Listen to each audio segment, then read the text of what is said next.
A Alupar faz um alerta ao setor de transmissão de energia. Bem-vindo ao canal Top Ações. Hoje a gente vai falar sobre esse alerta que pode interferir no setor de transmissão, como Taesa, Transmissão Paulista e demais empresas com projetos em transmissão.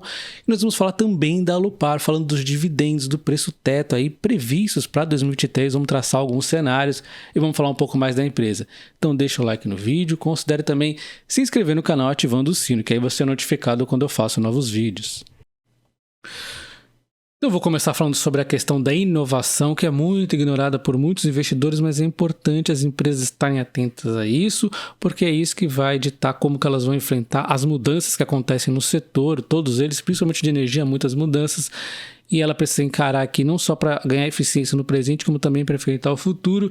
A Alupar, ela vem agora começando a se movimentar mais nisso. Eu achava que ela estava até meio parada, mas ela está começando aqui a trazer políticas, pôr aqui na cultura e inovação no DNA da empresa. Eu fico bastante contente com esse tipo de iniciativa, mas eu vou destacar um ponto aqui, tá? Para não enrolar muito nessa questão aqui, que é o Congresso Mundial de Hidrogênio. Eles foram lá e assinaram um memorando de entendimento para o projeto de hidrogênio verde. Então, eles vão estar aqui de olho nessa questão do hidrogênio verde. Vamos ver se teremos mais novidades aqui nesse sentido de hidrogênio verde. Vocês sabem que é uma fonte de energia que é muito promissora, principalmente aí com a Europa, pós aí, né, essa guerra da Ucrânia e Rússia, está muito atenta à questão do hidrogênio verde, tá? Então, falando um pouco mais aqui da Alupar, nós temos aqui desde o IPO um aumento de 128,4% da receita, né? Um salto significativo de 2003 até 2021.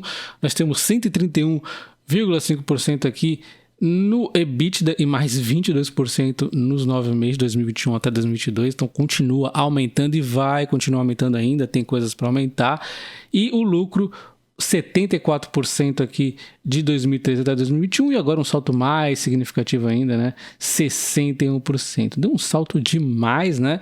Com alguns desenroscos acontecendo, entregas de projeto, mesmo com o resultado financeiro atrapalhando, nesse momento Selic alta, e também a questão aqui, né, da crise hídrica que passou, né? Atrapalhou um pouco. Então isso aqui é regulatório, tá? Esses números.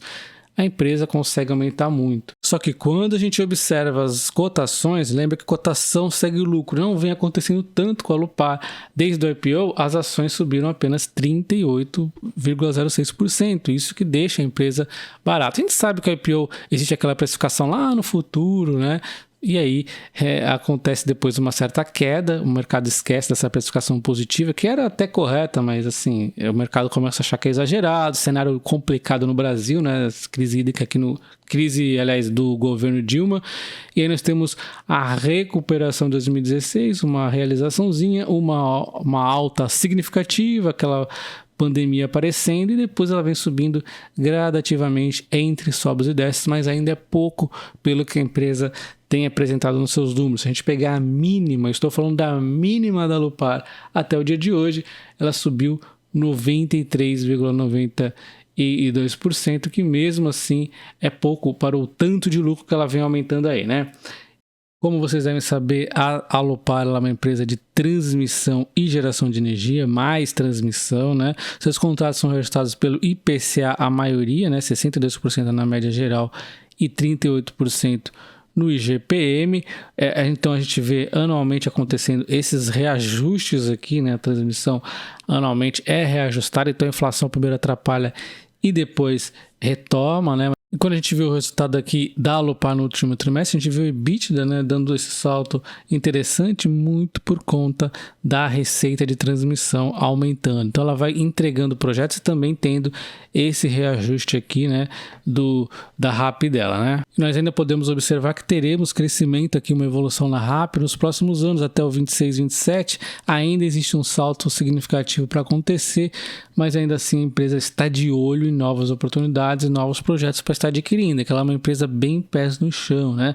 Ela tem 53,2 bilhões aqui em RAP até os anos 50 aproximadamente, é bastante valor, né? Mas assim, tudo tem um fim, ela precisa estar renovando, né? Aqui, ó, a média aqui de 17 anos os contratos da transmissão, sem contar aqueles que são perpétuos. Ela tem algumas linhas aí de transmissão que são infinitas para ela, vamos assim dizer, né? Não tem fim, que é aí na Colômbia, por exemplo. Na América do Sul, fora Brasil, funciona um pouco diferente, cada país vai ter aí a sua regra, né? Inclusive, a Alupar fica de olho não só em oportunidades no Brasil, como na América do Sul aí toda, né? E falando das próximas entregas da Alupar, nós temos até alguns enroscos aqui, principalmente em transmissão. Nós temos aqui a ELTE, que é no litoral, né? 2 linhas de transmissão aqui, que vai entregar quase 68 milhões de RAP, vai iniciar em janeiro de 2024. Tivemos alguns enroscos de licença ambiental, mas está aí andando agora, né?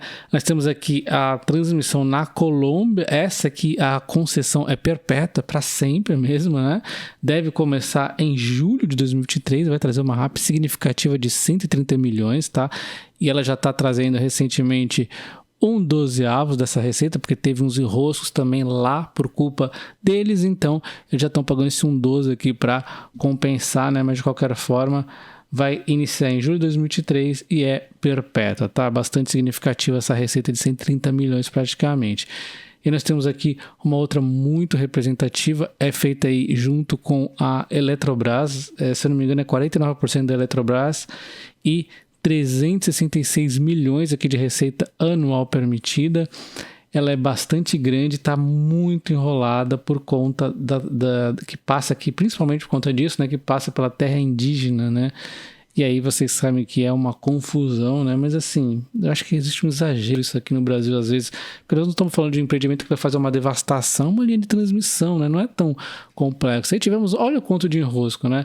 Tivemos vários enroscos, pedido de cancelamento de contrato, de negativo. Nossa, tivemos de tudo até que em setembro de 2022 tivemos despacho presidencial. E aí, bom, esse negócio aqui deve ir andar porque é um interesse estratégico do país. É importante a linha de transmissão, né? De novo, nós não estamos falando de uma devastação, nós estamos falando de uma linha de transmissão para levar energia para o pessoal e não tinha outro caminho que não fosse esse, né? Agora deve estar desenrolando aí 366 milhões de RAP, é significativo. E em geração de energia nós também temos entregas interessantes como essa eólica, que vai trazer 7 parques eólicos, uma garantia física de 110 megawatts, é bastante coisa para a empresa, né? Ela tem aqui 100% para ela, então ela não está dividindo com ninguém e deve ser entregue no primeiro trimestre de 2023, então já vem logo aí, né? Então isso é interessante para aumentar aí a receita dela. E aí nós temos também frentes na solar, também 100% da Alupar, mas esse aqui é menor, 15 aqui de garantia física, mas ainda assim bastante interessante, sendo entregue em 2023, trazendo uma diversificação também da geração da empresa. Então ela tem aqui hídricas, agora eólicas, solares, então é uma empresa bem diversificada também no setor de geração e já tem a transmissão que é o forte dela aí, né? Então ela consegue sempre bons resultados em seus leilões, né? Ela tira bons números dos leilões que ela ganha, porque ela é sempre muito cautelosa nesses leilões que ela vence, e aí ela manda um alerta, né, para o setor de transmissão inteiro. Então a Alupar ela envia alertas importantes aqui para o setor de transmissão, tá? Bom, primeiro vamos falar aqui como é que o custo aqui do projeto de transmissão. Nós temos a linha de transmissão mais a subestação e os custos estão em cabos 20%, estrutura metálica 14%, 15% subestação e nós temos aqui fundiário, mão de obra, demais equipamentos, né? Então isso aqui vai representar 51% e esses materiais aqui que tiveram inflação alta 49% aproximadamente, né? Então você observa que olha como a inflação foi alta, 85%, 65% aqui em commodities, né? Nós ainda tivemos subestação 95% e aqui nesse período aqui foi 20% PCA, que normalmente é reajustado, não tem grandes problemas, né? Esse período aqui utilizado foi pandemia até o momento atual, tá? Então, isso aqui não é o alerta, tá? Isso aqui é só para demonstrar como são os custos. Estudo da própria ANEEL já deve aumentar o custo aí dos próximos projetos, e aí os leilões também vão se ajustando. Então, assim, não tem grandes preocupações, a não ser os projetos que já estão em andamento já tem esse impacto inicial, né? Então, algo a ficar preocupante se isso aqui continuar aumentando indefinitivamente, né? Então, tem que sempre dar uma gordurinha aí nos projetos. Isso aqui não seria um alerta, porque isso aqui próprias empresas têm que ver. O alerta da empresa é na relação dos materiais e da mão de obra, né? Por quê? Nós tivemos aí na época da pandemia muita concentração de obras aí parando, atrasando, e agora nós temos um excesso de atraso aí, várias obras para desenrolar, além dos leilões que eu já vou comentar, então tem muita coisa para sair agora, desenroscar, e isso pode levar à falta de materiais. Nós estamos todo com esse problema aí que nós já estamos passando, né, em vários setores. Então, a falta de materiais, talvez o Brasil precise abrir precedentes aí para deixar mais fácil a importação, né, facilitar a importação. Isso aí pode ser resolvido, né? Não é o fim do mundo, caso eles pensem nisso, porque é necessário fazer essas obras aí para a transmissão. E o principal, que pode dar uma dor de cabeça maior para as empresas de transmissão, é a questão da mão de obra, né? Como é que vai fazer para ter mão de obra suficiente para essas obras que estão atrasadas, além desses lotes que temos aqui. Então, nós já temos aqui no dia 16 do 12 leilões de transmissão, né? São 7 lotes aqui, um investimento total de 3,5 bi. Então, assim, não é tão gigantesco assim, mas é mais leilão aqui para entrar na fila. E principalmente em 2023, onde nós temos leilões recordes, 42,9 bilhões de investimentos aqui, RAPs gigantescas, né? Porque está sendo necessário escoar energia de locais onde está gerando muita energia, porque tem incentivos fiscais, até mesmo pelo local favorável, né? Para eólicas e solares, para locais onde existe o consumo maior, né? De energia. Então, é necessário essas linhas de transmissão e nós temos aqui transmissões recordes em 2023. Isso tudo pode demandar uma falta de mão de obra. E agora falando da questão dos dividendos da Alupar, nós temos aqui uma empresa que está mudando a sua política para no mínimo 50% do lucro líquido regulatório anual, ou seja, a maior previsibilidade de dividendos, e é baseado nisso que nós vamos agora finalmente poder calcular o dividendo previsto para a empresa. Olha que maravilha que foi essa mudança aqui no payout regulatório. Nós temos aqui um pagamento trimestral de dividendos em até 60 dias, né? Então ela vai anunciar o dividendo em até 60 dias depois, tá lá na conta. Então 4 dividendos por ano, 60 dias aí no máximo de espera e um payout regulatório. Então ficou bastante bacana aí para quem gosta de uma maior previsibilidade, né? E com isso, vamos relembrar o histórico da empresa, né? Que era uma empresa que pós-IPO não tinha tantos assim incentivos para estar investindo, estava meio difícil ali os leilões, e aí ela simplesmente pagou muitos dividendos, depois teve um processo de investimento pesado e agora ela já começa, né, até dar uma tranquilizadinha, ela deve voltar a olhar os leilões de transmissão.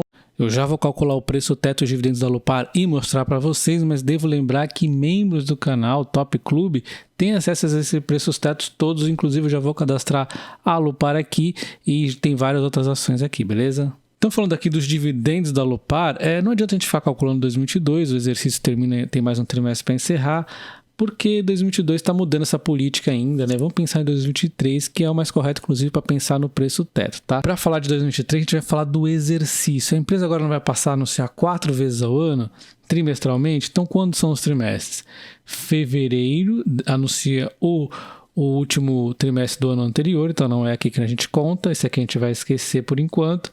Vai ser a partir de maio, né? O primeiro trimestre de 2023. Aproximadamente maio. Pode ser qualquer um desses 3 meses, né? Mas geralmente é maio aqui. Então, maio é o primeiro trimestre, agosto o segundo, novembro o terceiro e fevereiro o quarto trimestre aí de 2023. Fevereiro de 2024 termina o 2023. Então a gente está falando desse período aqui de dividendos, tá? Então com isso a gente consegue prever o lucro da empresa para ir saber quanto que ela deve pagar de dividendos nesse período, de maio de 2023 aproximadamente até fevereiro de 2024, tá? E aí sim a gente consegue calcular um preço teto. Então a gente tem aqui um lucro por ação que eu estou prevendo um bom salto para cerca de 2,50, lembrando que é uma conta aqui que não é garantia nenhuma, eu estou trazendo aqui os meus números, né? E nós temos então os seguintes cenários aqui, com 1,25 de dividendos aqui no payout de 50%, 1,88 no 75% e 2,25 no 90%, que empresas de energia, elas podem, no momento de maturidade, pagar 90% tranquilamente, né? No momento aí, mas a gente vê a Transmissão Paulista pagando 75% aí várias vezes, né? Tranquilíssimo, também dá para investir e também pagar dividendos. E 50% é quando ela está mais aceleradinha nos dividendos, né?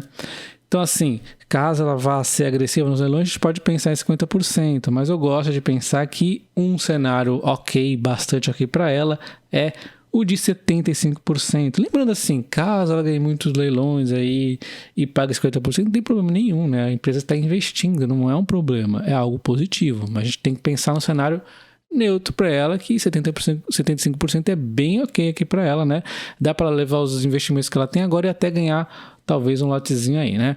Então, 75% nos daria 7,4% de dividend yield, que é um dividendo bastante interessante, uma empresa que está em crescimento. E aí nós teríamos então um preço teto de 31,25%, 24% de margem, dado o seu preço atual hoje de 25 e 21, então uma margem interessantíssima. Por coincidência, quando a gente pega aqui a métrica aqui, média de preços alvos das corretoras aí, que cobrem a Alupar, está dando então 25,2, é muito parecido, mas é uma coincidência, né?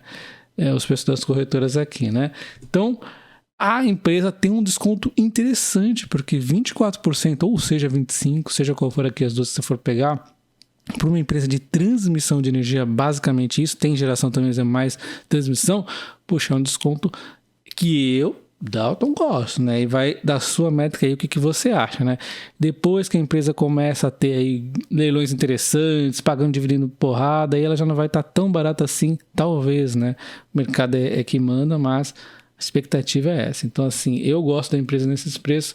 Comenta aí, você gosta da Alupar nesses preços? Está comprando a Alupar? Aqui, o único problema que eu vejo na Alupar é que também temos a Transmissão Paulista com números aqui mais ou menos nessa linha, né? Então fica muito difícil a decisão entre Transmissão Paulista e Alupar, né?